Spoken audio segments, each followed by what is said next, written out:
kami dari kelompok 5 yang akan mempresentasikan materi tentang balance scorecard.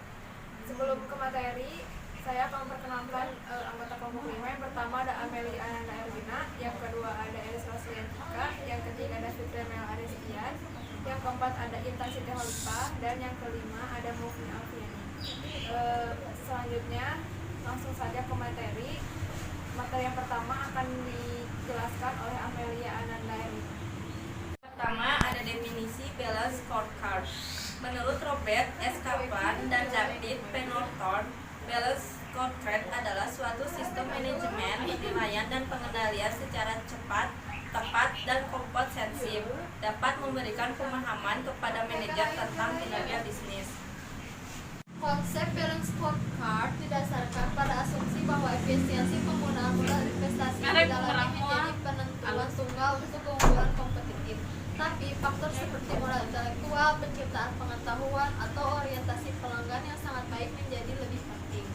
Balance scorecard digunakan untuk berkomunikasi dan berkoordinasi deskriptif strategi bisnis. Kesenjangan antara perencanaan strategis dan operasi bisa dijembatani dan mencapai jangka panjang dari tujuan strategis dijamin dengan aplikasi yang konsisten dan perumusan strategi bisnis yang sebelumnya ditetapkan dalam 4 perspektif balance scorecard. Selanjutnya, dengan adanya konsep balance scorecard akan terus memelihara arah kemajuan perusahaan sesuai dengan apa yang menjadi visi dan misi organisasi.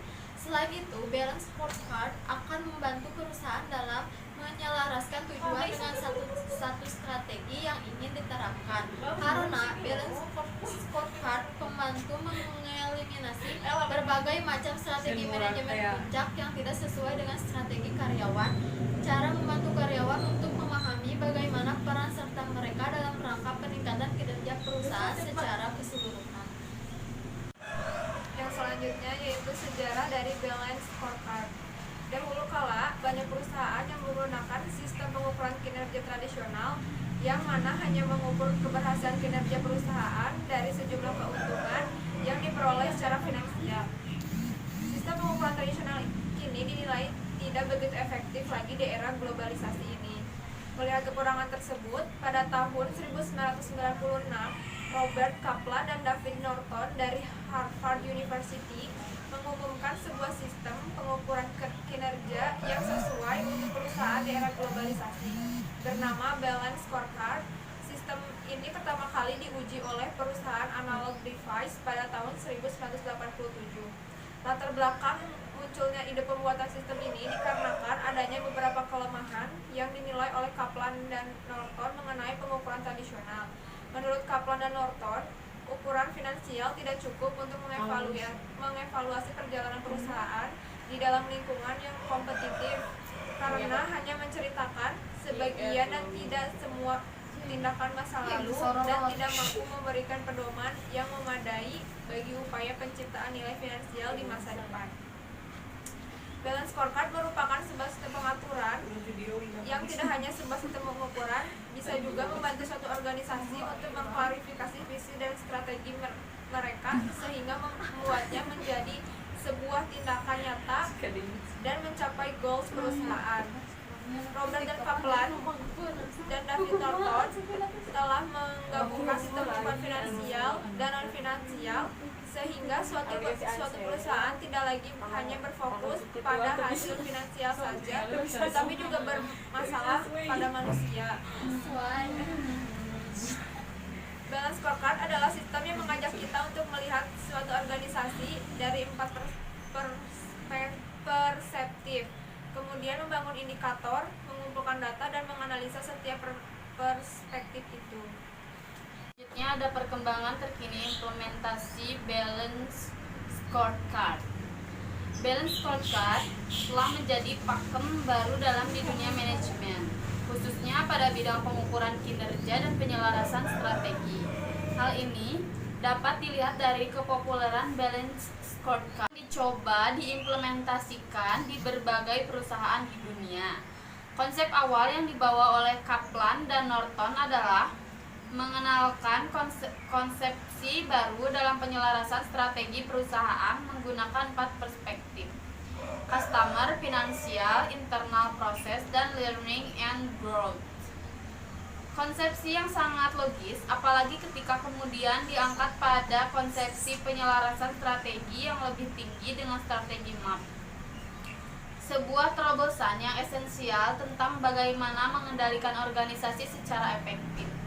Perkembangan terkini yang dicoba diaplikasikan oleh banyak organisasi adalah membawa balanced scorecard ke tatanan pengukuran kinerja individu. Sesuai yang menurut pandangan saya juga berlebihan dan kebablasan. Benar bahwa pelaku organisasi di scorecard, tetapi itu tetap saja sebuah scorecard dan tidak perlu dipaksakan masuk ke dalam konsepsi balance scorecard dengan 4 perspektif. Balance scorecard hendaknya tetap berada di tatanan strategi organisasi di level atas, tidak perlu dielaborasi sedemikian rupa hingga level terendah di organisasi. Elaborasi ke kompleksitas yang melebar saya kira hanya didasari kepentingan konsultan-konsultan manajemen yang sengaja membawa konsepsi balance scorecard ke area kompleksitas demi kelangsungan proyek-proyek implementasi balance scorecard. Faktor yang memacu perusahaan mengimplementasikan balance scorecard. Balance scorecard merupakan alat manajemen kontemporer. Kebutuhan perusahaan untuk mengimplementasikan balance scorecard dipacu oleh faktor-faktor sebagai berikut ini. Yang pertama, ada lingkungan bisnis yang dimasuki oleh perusahaan yang sangat kompetitif dan turbulen. Dan yang kedua, sistem manajemen yang digunakan oleh perusahaan tidak pas dengan tuntunan lingkungan bisnis yang dimasuki oleh perusahaan. Dan yang ketiga, sistem pengolahan kinerja personel tidak selaras dengan sistem manajemen strategi. Dan ada lingkungan bisnis yang dimiliki oleh perusahaan kompetitif dan turbulent. Lingkungan bisnis ini seperti menuntut kemampuan perusahaan untuk membangun keunggulan kompetitif melalui distinctive. Lingkungan bisnis yang dimasuki oleh perusahaan sangat kompetitif dan turbulent. Lingkungan bisnis seperti ini menuntut kemampuan perusahaan untuk yang pertama, membangun keunggulan kompetitif melalui distinctive capability, dan yang kedua, membangun dan secara berkelanjutan memutakhirkan peta perjalanan untuk mewujudkan masa depan perusahaan. Yang ketiga, menempuh langkah-langkah strategi dalam membangun masa depan perusahaan. Dan yang keempat, mengarahkan dan memusatkan kapabilitas dan komitmen seluruh personel dalam membangun masa depan perusahaan. Dari materi di atas dapat ditarik kesimpulan, yaitu balance scorecard adalah suatu metode yang bisa dibilang jauh lebih baik daripada metode konvensional dikarenakan tidak hanya mengukur aspek finansial semata, tapi juga dapat mengetahui parameter lain yang dapat menghasilkan profitabilitas bagi organisasi di masa yang akan datang, sehingga dapat menjaga sustainabilitas organisasi yang lebih terjamin. Meskipun balance scorecard mempunyai beberapa keunggulan dan kelemahan tersendiri, tetap saja metode balance scorecard dapat diakui merupakan sistem manajemen kinerja terbaik yang membantu setiap bagian dalam organisasi untuk menerapkan strategi organisasi menjadi tindakan operasional dan hasil yang jelas. Metode balance scorecard bukan sekadar sistem manajemen kinerja biasa, tetapi alat untuk mengimplementasikan strategi secara efektif.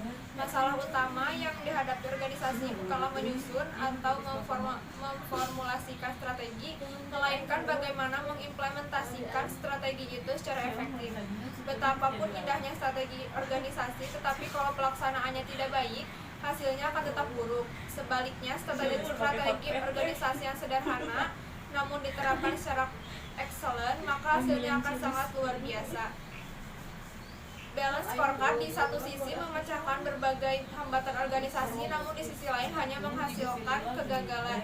Bila mana tidak dilaksanakan dengan menghilangkan hambatan-hambatan tersebut, masih banyak catatan lain yang perlu jadi acuan di dalam mengimplementasikan sistem manajemen kinerja balance scorecard. Terima kasih, sekian yang dapat kelompok kami sampaikan. Mohon maaf apabila ada salah kata. Wabillahi taufiq wal hidayah. Wassalamualaikum warahmatullahi wabarakatuh.